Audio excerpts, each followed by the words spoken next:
Indonesia is a nation in mourning. A few high-profile terrorist attacks have struck us in just a week's time. In today's edition of this podcast, we discuss the attacks and policy responses to them.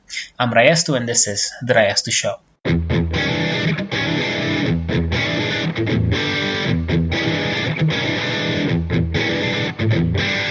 Okay, so in just 1 week, there have been a few high-profile terrorist attacks that have struck the nation. The last one, I believe, marked the seventh deadly terrorist attack in Indonesia in the last 3 years. So first, last week, there was a siege at Makobrimob, which is a maximum security prison where terrorism-related convicts are detained. Some of them managed to seize control over weaponry that's stored at the maximum security prison. They caused a riot. They held hostage 5 police officers and killed them eventually, tortured them and killed them. It was a horrible, horrible thing that happened. The situation went on for 24 hours, and it was a very painful wait for the nation to see how it would unfold, and it did not really go well, as it turns out. 5 police officers died. Rest in peace.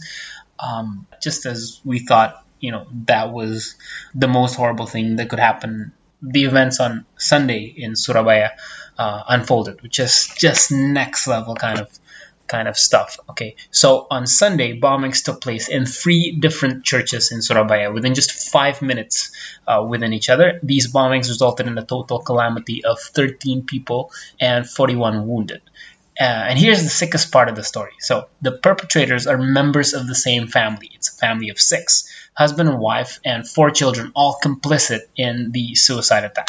So first, the husband takes the wife and their 2 daughters to Christian Indonesia Church, Gereja Kristen Indonesia, and then proceeded to go to Pantecosta Church for his own suicide attack. So he takes the wife, where the wife and their 2 daughters blew themselves up at the GKI, and then he himself proceeded with his own suicide attack.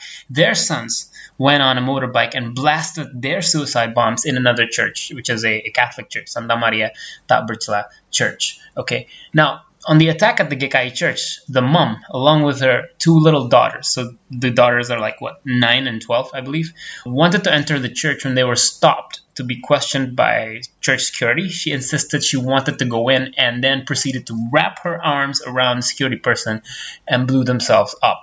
The security person, whose name is Benny, I believe, is still wounded and still in hospital. Hopefully he gets well soon. On the attack at the Catholic Church, a guy by the name of Bayu, Aloysius Bayu Rendra Wardana, his full name, who was the head of church security at the Catholic Church, stopped the sons from entering the church gates, and then they blew themselves up, so it resulted in his getting killed. Bayu is a national hero. All respect in the world should go to him. May he rest in peace, because if it weren't for him, surely many more people could have been killed that day. So God bless him, and God bless everyone that became victims of these attacks. However, that wasn't the end of it. So there were 2 more bombs that went off in Surabaya area. Later that night, a bomb went off in Sidoarjo, killing 3 people, all members of another terrorist family. Again, it's a family ordeal that happened in Sidoarjo. The next day, a bomb went off at the police HQ in Surabaya. It was conducted by a family of 5 this time around. Again, another family riding 2 motorcycles. 4 people got killed, which are all members of that terrorist family. 6 people got wounded, including a toddler who's part of the family. So she was the only one of the perpetrator family that survives. She's a toddler, so she doesn't have anything to do with the planning or the execution of this thing. I suppose she was also another victim of this brutality. So the good thing about the last 2 bombings, if we could call it that, is that only the terrorists died. Only the terrorists died in the last 2 attacks. This is an incredibly egregious thing. How a parent could do such a thing to their children is just beyond me, and it should be beyond everybody, really. It's absolutely next level shit. I think Amrozi and Imam Samudra, the Bali bombers, would look at this and go, "That's crazy, dude. Why'd you do that?" I really feel for the children, especially the toddlers who were made to do this and were really just killed by their parents in their quest to terror. I still have difficulty wrapping my head around this, and I'm sure many of you are too. And latest story that broke at Channel News Asia, I believe there was a story where a witness said that he had met the family on the dawn of the bombings. Family were at a mosque doing their normal subuh prayers, the dawn prayers. The teenage son, the 16-year-old teenage son, the younger of the teenage sons, omaldonado. Okay, so he was crying, and he didn't know why, this witness. And that son was being consoled by his brother and his father. Apparently, it turns out that he was part of the terrorist scheme to bomb the churches, and that was the end of his life. So it's pretty clear that he didn't want to end his life that way. He didn't want to be part of the bombings, but he was forced, I guess, by his family to proceed with what happened. I'm a little torn on that because, on one hand, he might have had to follow what his father and his older brother told him to do. But on the other hand, he's 16. So at 16, you should have been able to think for yourself. But then again, yeah, he was brainwashed. He couldn't have, if you would expect him to report on the family to the authorities, well, he might have been brainwashed to think that the authorities are part of an infidel state apparatus that is the enemy. So I don't know. I'm torn on this. So it's a really, really heartbreaking story. There was a heartwarming story to come out of all this from Surabaya.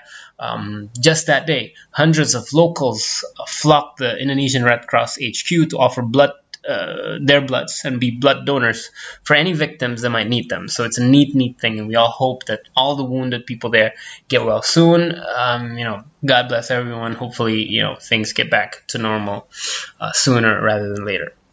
And so, having discussed what happened, let's get down to policy. Let's just discuss policy and what do we do about it. Let's try to tackle what sort of policy prescriptions we can put out regarding all of this.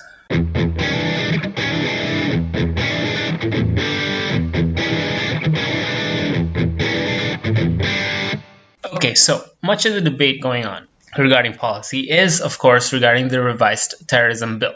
Okay, so the police and the military are pushing the government and the House of Representatives to expedite the passage of the terrorism bill, which has been stuck in Parliament since 2013. Debate's still going on to this day.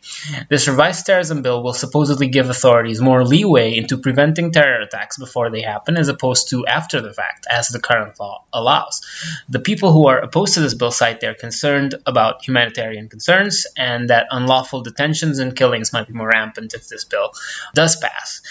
President Jokowi has also issued a statement urging the House to pass the bill in a month's time, or else he will issue a perpu, which is an executive order in lieu of laws. So, should we support the bill? Well, let's talk about the bill and what it contains, because I have to admit some parts are really troubling, and I have some concerns regarding some clauses at the central of this debate. Okay, some of the most hotly debated parts of the bill are as such. Okay. At the forefront of the debates regarding this bill is on its definition of terrorism. Okay, it defines terrorism as acts to destroy strategic objects to result in massive fear in order to achieve a certain political goal and by members of a terrorist organization. Problem with this is that the government doesn't like the last 2 points. It prefers the definition not to include these two, which means that for something to be defined as terrorism, if the government has its way, it doesn't have to be politically motivated, or it doesn't have to be done by members of terrorist organizations. Why exactly is this debate important? Because this will then decide if someone can or cannot be subjected to any laws and regulations put forth by the bill. I think it's absolutely imperative to have really clear definitions as to what makes someone a terrorist, and therefore not subject to a potentially draconian law like this. Because if the definition of terrorism is not clear, then it could be misused by a ruling government to subject someone with the terrorism bill, just someone that the government doesn't like, with the terrorism bill. Yeah, it's scary to think of it that way, especially when we think of all the other troubling parts of the bill. So next is whether the armed forces should be involved in matters regarding terrorism. So the military has been proposing to the government that it should be involved because it believes terrorism is a threat to national security, even though the acts are conducted by our own citizens, not a foreign domain. Well, this argument might have some merits, because if separatists are dealt with by the military, then why not terrorists? The Komnas HAM, however, that is the National Human Rights Commission, they're opposed to this move, suggesting that it might raise human rights concerns because obviously military men are not trained to handle domestic criminals and that their doctrine is geared more towards extermination than capture. They believe that since it's a criminal bill, that it's still within the realms of the police, not the military. There are a few details that I think are somewhat concerning. Okay, there are other parts of this bill. First is the length and rules of detention. So this bill is deemed to allow authorities to take preliminary action and detain anyone that they allege to be terrorists. The government wants authorities to be allowed to detain an alleged terrorist for up to 30 days and to remove the clause, quote, with sufficient preliminary evidence from the bill. The opposition from Gerindra, I believe, wants this clause to remain and that detention should remain at 7 by 24 hours and sufficient preliminary evidence should still be required. I guess you could start to see why this is problematic, how the authorities could come after you even if they do not have any evidence that you've done anything wrong. 30 days in jail could ruin people's lives. You lose your job, your livelihood, and you really don't want to be wrongly accused of terrorism. And removing the clause with sufficient preliminary evidence means that you're giving the police a large leeway to just go after anyone they suspect might be members of a terrorist organization or that they might commit terrorist acts in the future without much evidence. So this could be problematic. Okay, and then how do you suspect one for being a member of terrorist groups? What's being proposed is that even memberships of chat groups or posts on social media, if you sympathize with terrorists on social media, among others, will be enough to get you suspected and then detained and asked for questioning. Again, could be up to 30 days. This means that all the people who've been posting sympathies for terrorists, questioning police conspiracies regarding the terrorist attacks, they can all potentially be suspect, right? I'm personally of the belief that you should not be criminalized for being stupid, for saying stupid stuff. But this clause might really change the game, okay? So a lot of people who've been saying stupid stuff might get detained for 30 days without any evidence and simply because of just being dumb. Dumb speech is not hate speech. Stupid, you should be allowed to be stupid.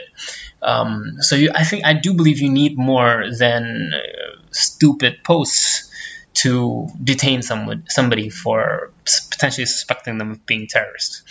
Okay, so another thing is the clause about wiretaps and searches, where the government proposes that the authorities should be allowed to put on wiretaps on alleged terrorists' phones or communication devices or conduct house raids and searches without court warrant. The latest draft in April 2018, however, has removed this part, so warrants will still be required, but it's still a hotly debated part of the bill.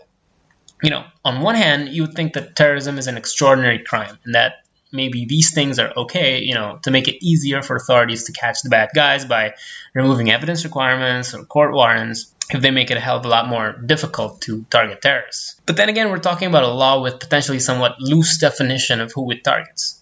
This means that theoretically, sometime in the future, if there's a tyrannical government, they could possibly use this law to define its oppositions or its critics as terrorists and then detain them for 30 days without having any substantial evidence. They can put on wiretaps on a political opponent.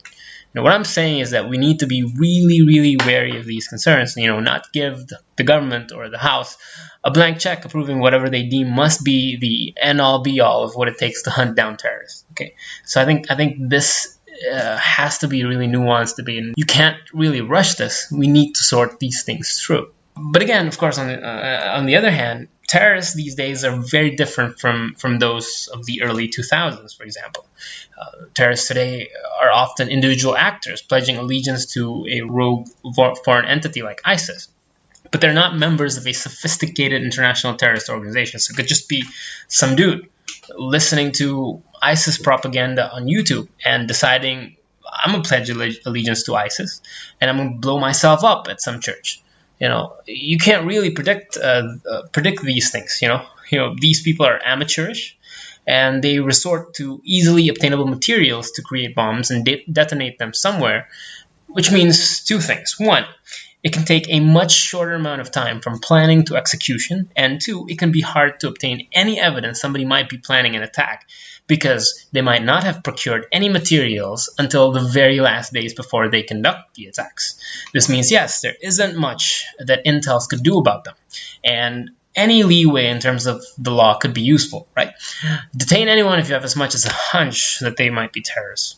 Yeah, this might lead to a lot of type 2 errors, detention of people who might not really be terrorists. But if the alternative is letting one actual terrorist go because of stricter rules of engagement, we'd be foolish, right? So I'm really torn on this. I'm really, really torn on this. Because, it's a trade-off between privacy and security, freedom and security. And I do believe we need to discuss to what extent we're willing to let go of one for the other. Let's take the case of China, for example. The government there is there on every conversation. So it's really an Orwellian nightmare. And literally, the big brother is watching you there in China. If you go as far as, put on a chat and group message, a message that the government doesn't like, your friends won't see your message, and you will be flagged by the government.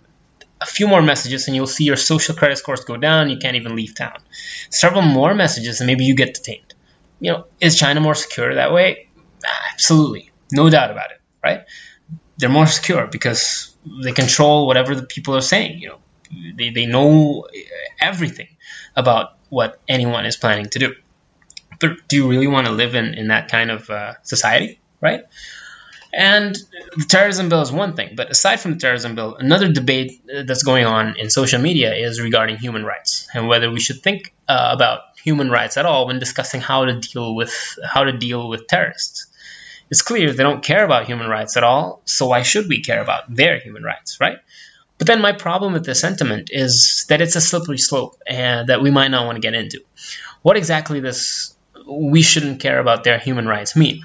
Should we just kill them all on the basis of suspicions? Should we do to them what we did against the communists and their sympathizers in the 1960s? Just launch a massive genocide on people who we suspect to be terrorists? Or if they don't care about their own lives, since they believe if they die, they become martyrs, should we start just killing their families instead? Should we kill their mom or dad or wife or husband or children and let them watch their families die as they can't do anything about it? It might be more effective than killing just the terrorists, since they may care more about their families and themselves. But still, does anyone really want to go that far, throwing away human rights concerns in order to get more effective actions against terrorism? I would hope the answer is no, right? Some measure of human rights is still necessary, right? And these are questions that I don't have the answer to. I have yet to make my mind up in terms of what my position on each of these things really is. Now, I'm sorry to leave you on this note, but the purpose of this edition of this podcast is not really to tell you what I believe should happen, what I believe the law should be, what I believe our stance on human rights should be, our stance on security versus freedom should be, but instead a call for discussion on the issues that matter when we want to discuss fighting terrorism. So please feel free to share your thoughts with me. Message me on Twitter at Rayestu, or just here on the comment section on SoundCloud, right? And thank you so much for listening. If you like it, please like, comment, subscribe, leave us a review. It always helps us.